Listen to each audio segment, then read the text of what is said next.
हैरान होसि त जॾहिं हिकिड़ो बयानु पढ़ियो असांजे हुन फ़नकार दोस्त मुमताज़ मोलाई जो।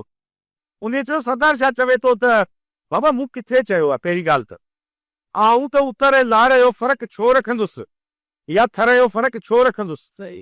ऐं मां जॾहिं कल्चर जो डिपार्टमेंट लंडन में मेला कया प्रोग्राम कयासीं त उन में जिनसार समूह ख़ालिद भट्टी तुंहिंजा जेके बि थरियो कहिड़ो हलियो वो माई डाई हली। माई डाई त यूनिवर्सल आहे, उन को थर जी आहे न को उन सिंध जी। सम्झो हो त न्यूयॉर्क में उनजो फोटो लॻे थो टाइम्स स्क्वायर ते।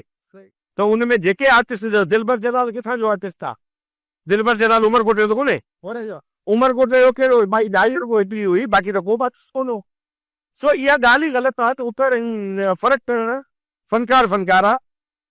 पर एतिरो चवंदुसि त थर वारा महिनत ज़रूरु कनि था, थर वारा महिनत कनि था, थर वारा गायकीअ में हुननि महिनत कई आहे, हुननि खे शाइरियूं यादि आहिनि, हुननि खे अयाज़ जेतिरो यादि आहे, लतीफ़ जेतिरो यादि आहे, एतिरो थोरो उदर वारा बि यादि कनि त सुठी ॻाल्हि आहे। छो त ॻाइण लाइ जे राणू ॻाइबो त ज़रूरत कलाक राणे लाइ तव्हांखे 100-200 बैत खपंदा।